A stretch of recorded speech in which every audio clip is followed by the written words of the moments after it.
कभी blood pressure ज़्यादा हो जाता है, कभी ब्लड प्रेशर कम हो जाता है। एक्चुअली हमारा हार्ट क्या करता है, हमारे हार्ट की जो बीट्स होती हैं, जो बीट्स प्रोड्यूस होती है, वो हमारे प्रेशर के अप एंड डाउन होने की वजह से बीट्स प्रोड्यूस हो रही होती हैं।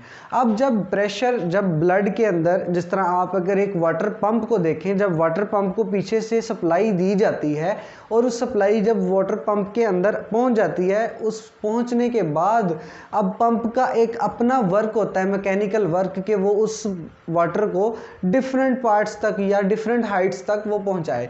तो इसी तरह जब ब्लड जो है हार्ट के अंदर एंटर हो जाता है, तो एंटर होने के बाद में जो ब्लड की फ्लो है, जो ब्लड का प्रेशर है, वो हार्ट ने खुद जनरेट करना होता है और वो हाई ब्लड प्रेशर होता है। उसकी वैल्यू जो है नॉर्मल अगर देखें वो 120 वैल्यू होती है, जिसको हम कहते हैं, अगर आम जुबान में देखें तो ऊपर वाला ब्लड प्रेशर जो है वो 120 नॉर्मल होता है, नॉर्मल वैल्यू। तो जो हमारे पास जब रेस्ट कंडीशन में जब ब्लड पंप कर दिया हार्ट ने, सारी बॉडी की तरफ ब्लड चला गया, अब रेस्ट की पोजीशन में है हार्ट, अब वो पंपिंग नहीं कर रहा, अब वो अपने आप को रिलैक्स रख रहा है, रेस्ट कर रहा है। इस कंडीशन में जो ब्लड प्रेशर है उसकी नॉर्मल वैल्यू जो है वो 80 to 85 होती है, ठीक है। अब ये जो प्रेशर है ब्लड का, जिस वक्त ब्लड जो है वो फ्लो कर रहा है और ब्लड का प्रेशर ज़्यादा है, क्यों ज़्यादा है? क्योंकि ब्लड को हार्ट ने पंप किया हुआ है। जब पंप किया तो डेफिनेटली वो वैल्यू भी ज़्यादा होगी, प्रेशर भी ज़्यादा होगा। इस प्रेशर को हम जो है वो साइंटिफिक टर्म में कहते हैं सिस्टोलिक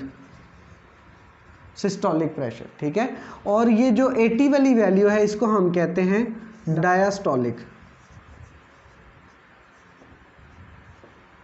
ठीक है। अब ये डायस्टोलिक और सिस्टोलिक में आपको इस चीज़ का पता होना चाहिए कि जब हमारे पास हार्ट पंपिंग स्टेट में होता है, जब वो पंप कर रहा होता है, तब उसका प्रेशर होता है, नॉर्मल वैल्यू में देखें तो 120 उसकी वैल्यू होती है। इस वजह से इसको सिस्टोलिक कहा जाता है। लेकिन जब हार्ट जब पंप करके उसके बाद रेस्ट पोजीशन पे आता है, रेस्ट कंडीशन में आता है, तो उसकी वैल्यू नॉर्मल क्या हो जाती है, 80 वैल्यू हो जाती है, और इस कंडीशन को कहते हैं डायस्टोलिक। अच्छा, अब कुछ पेशेंट्स ऐसे भी होते हैं जिनका ऊपर वाला ब्लड प्रेशर जो है वो हाई हो जाता है और नीचे वाला नॉर्मल रहता है, और कुछ पेशेंट्स ऐसे भी होते हैं कि जिनका ऊपर और नीचे वाला साइमल्टेनियसली हाई होते हैं या साइमल्टेनियसली लो होते हैं।